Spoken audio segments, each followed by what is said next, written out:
Hello students. Have you ever been at your home, your school or at the market and experienced a tiny bit of electric shock? The sort that just jolts you right in your place. Let's say my pen right here. What if I just pick it up to write something and I get an electric shock and just drop it off? What about my mobile phone? I just take it up to read some text and I get an electric shock. I don't know, maybe I will, maybe I might not. So you understand my problem here. There are countless objects around us. So which one of these are charged and which one of them are not charged? Well, we have a certain device specifically built to find out that, and that is the gold leaf electroscope. And it dates back to the 16th century. The gold leaf electroscope looks like this. There is a conducting rod, and on one edge there is a knob on which we place the objects, whether we have to test it, whether it's charged or not. And on the other edge, there are two thin pieces of gold foil. And it is surrounded by an airtight container, usually made up of glass, because it has to be transparent and we have to look at the gold foil. That is where the magic is. So how does this thing work? Let's find out. Let's say that I bring a positively charged object and try to test it on our electroscope. So what do you think will happen? I'm going to be placing it on this knob right here. And what will happen? The two gold leaves will move away from each other. So why is this happening? Because the charge from the positively charged object flows from the knob through the conductor to the gold leaves. Both the gold leaves will now develop a positive charge, and you know that like charges repel each other. So because of this, the two gold foils will repel and move away from each other. Now, let's just remove the positively charged object and replace it with a negatively charged object. What do you think will happen? Well, the negative charge will flow through the conductor to the gold leaves and make them repel each other. And hence they will move just like this.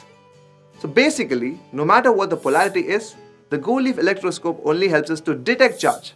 It does not give us any accurate measurements of the charge. So for that, today we have more sophisticated instruments such as the electrometer. Now, let's go on with our experiments, and I'm going to be taking two different objects. Object 1 has much larger charge compared to object 2.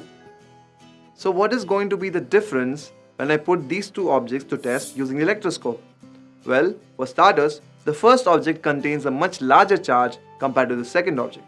And because of this, the repulsion cost between the two leaves of the electroscope will obviously be much higher. Therefore, what we will notice is that the first object will cause a much larger angle on the leaves of the electroscope compared to the second object. And because of this, we have a relationship between the angle produced between the leaves and the charge present on the object on the same lines as the gold leaf electroscope. We're going to be looking at certain experiments that our yesteryear scientists were performing to understand more about electric charge. They encountered a very special problem, which I'm going to tell you right now. So when they took a glass rod and they rubbed it with cat fur, they found out that the cat fur was developing a negative charge and the glass rod developed a positive charge. And when they did the same with another glass rod and brought the two rods together, they found out that there was a repulsion. Of course, because of this, they came to concur that both these charges are like charges, and therefore they cause a repulsion. In the same way, when they repeated the experiment with the rubber rod, they came to understand that it develops a negative charge. And because of this rubber rod should attract the glass rod. This is in line with the law of electrostatics, that like charges repel and unlike charges attract each other. Things were going pretty well until the scientists decided to experiment with some new materials. So they brought in a metal rod. When they brought a positively charged rod and brought it in contact with the metal rod, what happened was that the positive charge just vanished. The metal rod also did not develop any charge. When they repeated the experiment with a negatively charged rod, the same thing happened. The negative charge on the rod vanished and the metal rod did not develop any charge. The scientists also tried rubbing the metal rod with amber, cat fur and many other objects, but actually the experiment kept failing again and again and again. After hundreds of tries, they found out the reason. The metal rod was acting like a drain pipe through which water flows out of the house. Yes, you heard that right. The electric charges from the positively charged rod and the negatively charged rod were flowing through the metal rod onto different objects. And this was the reason why charge was not contained on the metal rod and the charges always kept vanishing. The difference between the metal rod and the glass rod is how they let the charges flow through them. Let's just say that this ball is electric charge. The metal rod does not provide many obstructions or barriers for the electric charge, and hence it flows very easily. But when it comes to the glass rod, there are a lot of obstructions it just does not let electric charge to pass through it. This is the fundamental difference between the different types of materials that can either conduct electric charges or not conduct electric charges. We call one of them conductors and the other one insulators. Materials that allow electric charges to freely pass through them are known as conductors. Examples are metals and graphite. And materials that do not allow the passage of electric charges through them are known as insulators. Examples are rubber and wood. So what is the difference between conductors and insulators?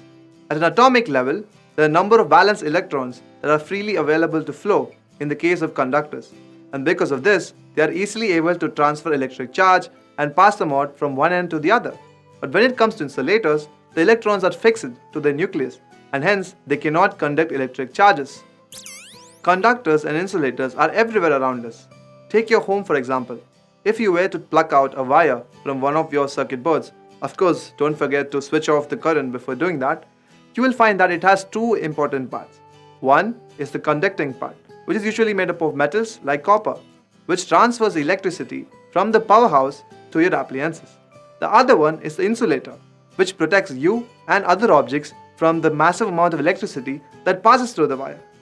Getting back to the experiments that the scientists were trying out with glass rods and metal rods, we come to understand that they are insulators and conductors used one after the other. The glass rods, for instance, are insulators. So whatever charge was produced was stagnant right at the place that it was produced. But in the case of the metal rods, the charges immediately got transferred through the metal rod and to other objects. This is why if I were to take a metal rod in my hand and then use it to touch a charged glass rod, the charges will instantly flow through the metal rod into my hand. And this is the reason that the experiments were continuously getting failed. Now that you know about this, I'm going to explain to you a very simple concept that protects us from the effects of electricity. Our home circuit contains three different wires: the live wire, the neutral wire, and the earth wire. The live wire and the neutral wire are used to conduct electricity from the power station to our homes. But the earth wire has a very different purpose. It is in contact with a thick metal plate that is buried beneath the house and is in touch with the earth itself. The earth is a good conductor if you didn't know that. So why is it put there? The answer is that whenever there is an electrical fault or excess electricity, this electricity will travel through the earth wire and go to the earth, where it is dissipated without causing any harm. If not, then what will happen is the human body, which is a good conductor of electricity, could come in touch with this excess electricity and cause fatal harm. Also, our appliances could get burned out and cause a house fire as well. Do you understand how important the safety feature earth wires are? Well, much more to the magic of insulators and conductors. The gold leaf electroscope is used to determine whether an object is electrically charged. It cannot provide the exact value of electric charge, but can provide a relationship between the angle of deflection of the gold leaves and the magnitude of charge. Materials that allow electric charge to freely pass through them are called conductors. Notable examples are metals like copper and iron. Materials that do not allow electric charge to pass through them are called insulators. Examples include glass, plastic, and rubber. Our home circuits are built using conductors and insulators. An important safety feature that is used in our home circuits is earthing. The earth wire is connected to a thick metal plate buried in the earth and provided alongside the live and neutral wires. In case of electrical faults, the excess electricity is safely conducted to the earth, thereby preventing electric shocks or electric fires.